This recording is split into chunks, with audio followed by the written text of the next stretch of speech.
Most people think good communication means being understood. I think that's wrong. In fact, trying too hard to be understood can make you a worse communicator. Because once being understood becomes the goal, you start explaining everything. You add context to clarify your intentions, give another example, then another example. You answer objections nobody's raised yet. And eventually, the thing that actually matters gets buried underneath all the explanation. Here's the distinction. Your job is not to make people understand everything you mean. Your job is to make sure they understand what matters. Those are not the same thing. Think about a good lawyer speaking to a jury. The lawyer probably knows hundreds of facts about the case. But what if he tries to make the jury understand everything he knows? He will lose them.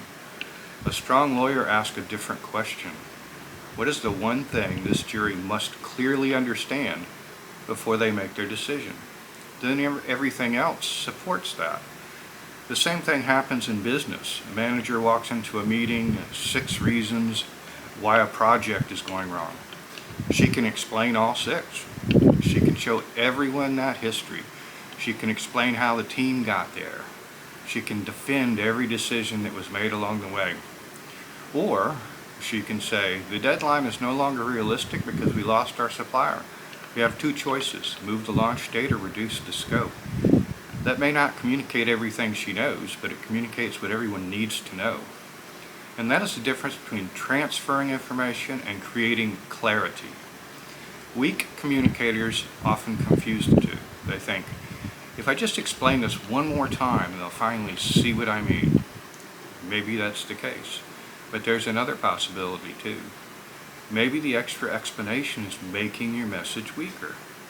Because every additional sentence creates another opportunity for the listener to focus on something that doesn't matter. Another detail to argue with. Another phrase to misunderstand. Another side road for the conversation to disappear down. This is especially dangerous when you're trying to persuade someone. The more you explain, the more material you give them to resist. And this is where smart people often get themselves into trouble. Smart people usually have more reasons, more nuance, qualifications, a whole lot more evidence sometimes. So naturally they want to give it all to you. But communication is not a demonstration of how much you know. It's a decision about what the other person needs. That's judgment.